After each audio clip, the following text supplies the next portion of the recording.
Okay, you remember how we went to Primary Children's and we looked at that piece that would be the Iron Man piece that we were going to be putting in your body? Yeah.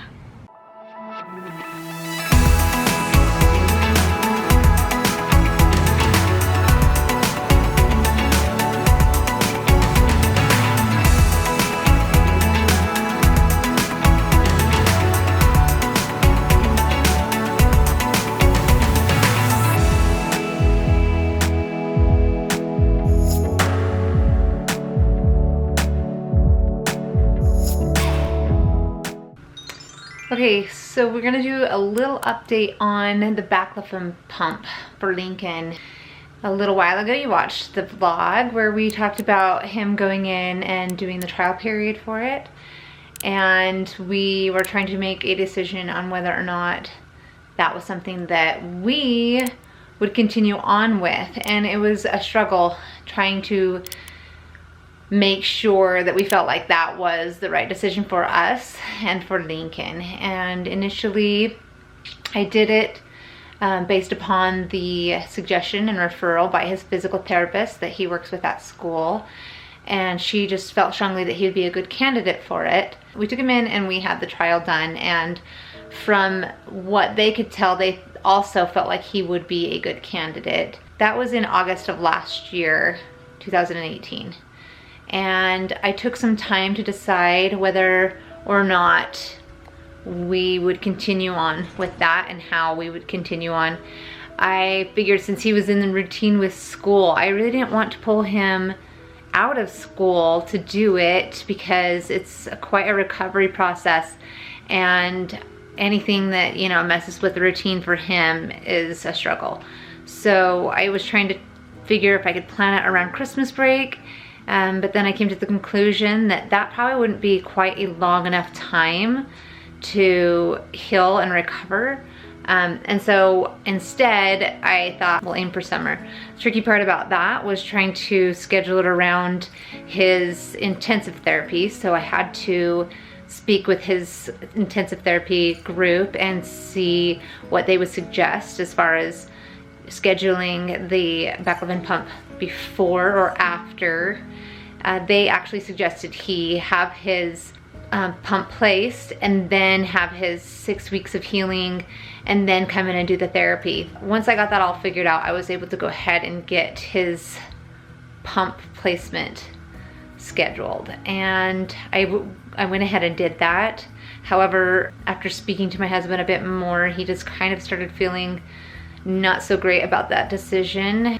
One of the things was we were worried about his body size and how it would handle the pump. I'll show you a picture here. So as you can see, that is the size of the pump. That is actually my hand holding the pump in the palm of my hand. And if you look to the center of the pump, that is where his medicine would be administered via a needle. So this is placed right under the skin. So meanwhile, there is a tube that goes from the pump itself. You can see the valve there on the upper right hand side, and it wraps around to his back and just basically like connects right into his spinal cord. And in this picture here, that is the pump compared to the size of him. That is about where it would be placed in his abdomen, in that vicinity. So he's a skinny little thing, so that would have just protruded right from his body. And I mean, I'm not necessarily concerned about the aesthetics because he's got all kinds of scars. As you can see, there's one right above the pump right there. He has multiple scars right there. He has multiple scars on his head, and he has the tubes that are visible if you look right above the pump, a tiny bit to the left of where maybe the point of the pump is. You can see a little bit of a line there, and that's the line from one of his shunts. We were just concerned about the size of the pump and his tiny little body. He's 9, but he's not your typical size of a 9-year-old. He's about the same size as Brooklyn. She's just turned 7. and he's skinny. He's super skinny. So that's the one thing we were worried about, is how that pump was gonna be in his body. Well, actually there's multiple things we were worried about, but that was one of the things we were worried about. He doesn't have a lot of insulation. He doesn't have a lot of meat. It's basically just skin and bones, and which is funny because he was a chubby little baby, but just as he's gotten older, he's thinned out. The other thing I was actually concerned about is malfunction, and also having to go in to refill the medication, because you refill the medication with an injection, and that would mean shots, and he does not react well to shots. I mean, no one loves shots, right? He cannot be the kind of kid that just is scared and sits there and allows it to happen and then has like an outburst. He usually is very combative. We have to like hold him down, and then he can use foul language. So my husband, you know, felt like he just wasn't on board with all of it, and I kind of just felt like I wanted to dive in. That's why I went ahead and scheduled the appointment. But without my husband being on board, I didn't feel good about going forward with it. So we canceled the appointment. And then not long after that, we took him in for his orthopedic appointment because of him walking funny, which reminds me I need to get him in for a gait analysis. But my orthopedist for Lincoln, when I told him that we were thinking about getting the Baclofen pump placed, he actually said he would not recommend that for Lincoln at all. And that would be because he felt like it would be counterintuitive to Lincoln and how it would work with him. So we ended up not getting the pump placed. And when I told Scott the news of how the orthopedic doctor suggested we not do it, he felt confirmed in his concerns and felt good about us deciding not to move forward with that. It's not necessarily something that we will rule out for his future. If his future calls for it and he might need it for his future, then we may do that. But as for now, it was suggested that we not do that for him. And I know that's a question a lot of people have for themselves, whether that's a good call or not. I think that's something that everyone's going to have to decide for themselves. He does not use a wheelchair, and I had heard from multiple people that that's the typical patient that they've seen that usually has a pump. He could use a wheelchair. He actually refuses to use a wheelchair, and that's okay. He uses his forearm crutches, and so for long distances and such, we thought it'd be a good idea for him to have a wheelchair, but he won't do it. He's very, very prideful in that sense, which is okay. We've actually been talking to one of our followers on Instagram who he has spina bifida, and his name's JD. Hi JD, if you're watching this. I was telling JD how Lincoln, you know, refuses his wheelchair, but it's more based on a level of maturity and understanding, because Lincoln's also supposed to wear DAFOs, the ankle braces, and he also refuses that. And it's, I think, hard for some people to understand that how we as parents don't make him do that. This is another thing that was reconfirmed to me when we went to the orthopedist.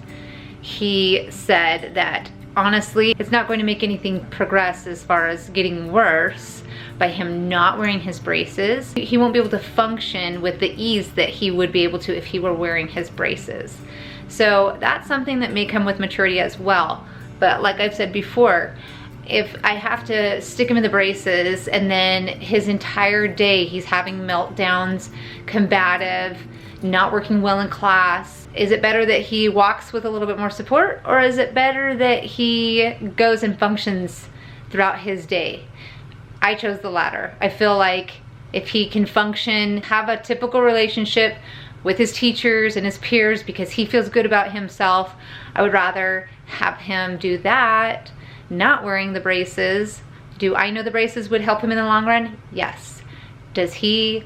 No. Can he understand that? No. Like I said, that's a matter of maturity. That may come with time, but that's something that we'll figure out as we go. You know, I don't feel like everything's black and white. It's not a you have to do this or this. There's a lot of gray area, And what works for one person may not work for another. And that's definitely something I've discovered along the way. And it's nice to get advice from other people, and it's nice to have a positive outlook from other people and suggestions, but at the same time, that might work for you, but it doesn't work for so-and-so for one reason or the other. Come on, bud. Are you gonna get in? Get in for a second. I'll drop you off over across the street. Close the door. Good job, bud. You wanna walk home? Put your seatbelt on. What I'm gonna do is I'm gonna come past all the crosswalks, just away from all the traffic and everything, and then you can walk, okay? You good with that? See if I can put your seatbelt on. So I'm gonna pull over on this road right here, and you'll get out on the sidewalk right there, and you'll just start walking straight. Can you do that? And I'll follow behind you. Are you gonna go with him, Brooklyn, or are you gonna stay in the car with me? I'm gonna stay in the car. Okay, get your seatbelt on. He's gonna be so exhausted, but I know he can do it because he's done it before. He's just been so excited about being able to walk home from school. Because when he went to his other school, which was far away. Go, little buddy.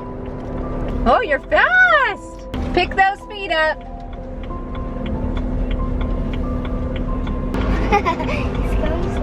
Are you getting tired? Do you want to get in the car? Okay, stay there.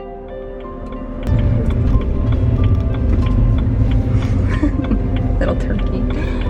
See? You were so excited to walk home. It's hard, huh? Yeah, the end of the school day is hard, and it's hot, and you're tired.